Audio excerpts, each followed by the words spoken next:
Didn't you forget something?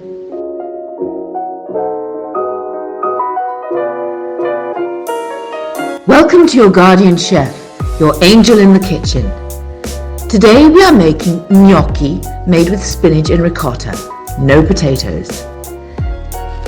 They are called Gnudi, naked, or Malfatti, badly made, as they are made with the filling of the ravioli, but someone forgot the ravioli dough.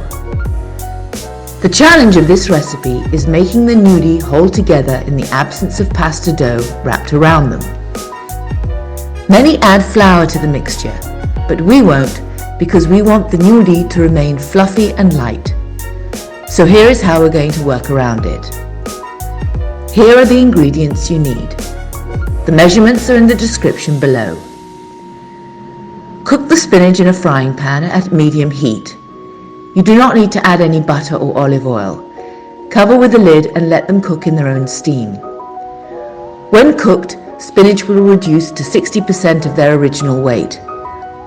You can also use frozen spinach, as long as the final weight is the same. Once the spinach is cooked, remove from the heat and let it cool down. Squeeze out the water from the spinach and place it in a bowl. The spinach must be thoroughly drained from the water. You may want to squeeze them a couple of times. Roughly chop the spinach. You do not want the spinach chopped too finely, as they form the structure of the gnudi and will help to hold them together while boiling.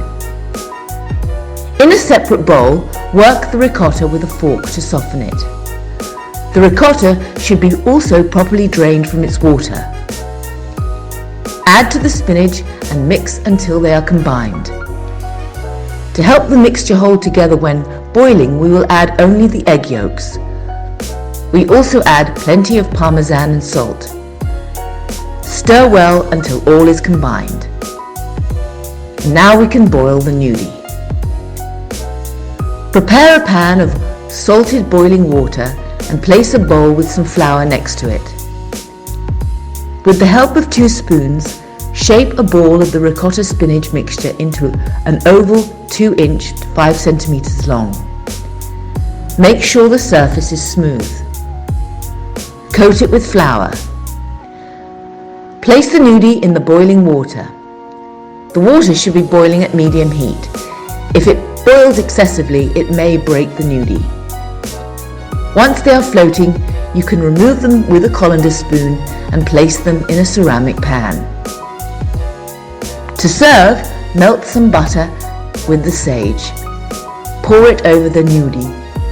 Sprinkle with freshly grated Parmesan and serve them hot. If you want to serve them later, bake them in the oven until warm.